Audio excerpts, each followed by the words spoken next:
Hello అండి. నమస్తే. Welcome to sir రుచులు. ఈ పొడితో రోజుకో ముద్ద చాలండి. చర్మం కాంతివంతంగా ఉంటుంది. జుట్టు ఒత్తుగా ఉంటుంది. అలాగే బరువు కూడా తగ్గుతారండి. వేడి వేడి అన్నం పెట్టేసేసుకొని, నెయ్యి వేసేసుకొని, ఈ పొడి వేసుకొని తింటే అమ్మ చేతి గోరుముద్దలా చాలా బావుందండి. చాలా టేస్ట్ ఉంది. అస్సలు వదలరనమాట. పిల్లలు, పెద్దలు చాలా ఇష్టంగా తింటారు. చందమామ కథలు చెబుతూ అమ్మ గోరుముద్దలు తినిపిస్తుంది కదా! అలా ఉందండి రుచి అయితే. ఒక కప్పు అవిసె గింజలు తీసేసుకున్నానండి.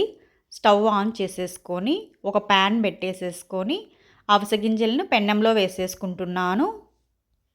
అవిసె గింజలు నాకు కేజీ 200 పడ్డాయండి. నేను ఒక కేజీ తెచ్చేసుకున్నాను. సన్నని సెగ మీద నిదానంగా వేయించుకోవాలండి. హై ఫ్లేమ్ అస్సలు పెట్టకూడదనమాట. లోపల చాలా చక్కగా వేగిపోతాయండి మనం నిదానంగా వేయించుకున్నామంటే. చిటపటలాడాలనమాట. ఇలా చిటపటలాడుతున్నాయి చూడండి. అలా చిటపటలాడితే చాలా చక్కగా వేగిపోయినట్లనమాట. చక్కగా వేగిపోయాయి కదా! ఇలా ప్లేట్‌లో వేసేసుకొని చల్లారనిచ్చుకోవాలి. ఆ తర్వాత ఒక హాఫ్ కప్పు శనగపప్పు తీసుకున్నాను. ఒక హాఫ్ కప్పు మినపప్పు, ఒక హాఫ్ కప్పు ధనియాలు, కొద్దిగా జీలకర్ర తీసేసుకున్నానండి. ఈ నాలుగిటిని మనము కొంచెం దోరగా వేయించుకున్నామా, ఈ గింజలన్నిటిలో ప్రోటీన్ ఉంటుంది, ఫైబర్ ఉంటుంది. అవిసె గింజలలో అయితే మనకు ఒమేగా 3 ఉంటుందండి. చాలా చక్కగా పనిచేస్తాయండి. బ్యాక్ పెయిన్ ఉన్న ఆడవాళ్ళు కూడా చాలా ఖచ్చితంగా తీసుకోండి ఈ పొడినైతే. దోసలలోకి, ఇడ్లీలలోకి, రైస్‌లోకి చాలా బావుంటుందండి. మనం ఇంకా తాలింపులు చేస్తూ ఉంటాం కదా! వేపుళ్ళు. అందులో కూడా చివరగా ఈ కారం పొడిని వేసుకున్నామంటే చాలా రుచిగా ఉంటాయన్నమాట. ఒక్క ముద్ద కూడా వదులుకోకుండా చాలా చక్కగా తింటారు. చివరగా నేను గుంటూరు మిరపకాయలు వేస్తున్నాను. ఇవి కారం ఎక్కువగా ఉండడం వల్ల నేను ఒక 10 మిరపకాయలు తీసుకుంటున్నానండి. మీ కారాన్ని బట్టి మీరు తీసేసుకోండి. దినుసులన్నీ చాలా చక్కగా వేగిపోయాయి. చాలా మంచి స్మెల్ వస్తోందండి దినుసులు వేగుతూ ఉంటే. ముందుగా దినుసులన్నిటిని నేను మిక్సీ జార్‌లో తీసేసుకుంటున్నానండి.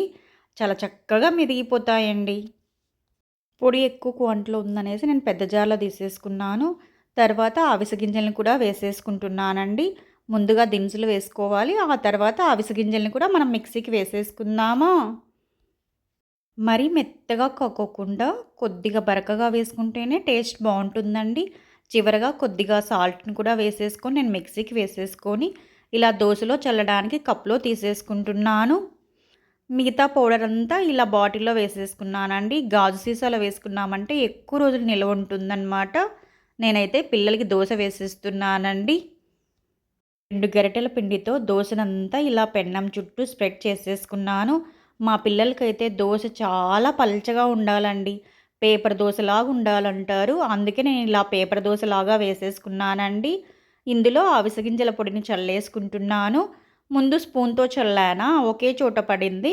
అందుకని చేత్తో చల్లేసుకున్నాను. చూసారా ఎంత బావుందో దోస. 2 కళ్ళు సరిపోలేదు నాకైతే చూడటానికి. తినడానికైతే చాలా రుచిగా ఉందండి. మా పిల్లలైతే చాలా చక్కగా ఇష్టంగా తిన్నారు. తర్వాత రైస్‌లో వేడన్నంలో కొద్దిగా నెయ్యి వేసేసుకొని పొడితో తిన్నామంటే చాలా రుచిగా ఉందండి. బ్యాచిలర్స్ కూడా ఒక్కసారి చేసి పెట్టుకున్నామంటే అన్నిట్లోకి వేసుకోవచ్చండి. లైక్, షేర్, సబ్స్క్రైబ్ అండి.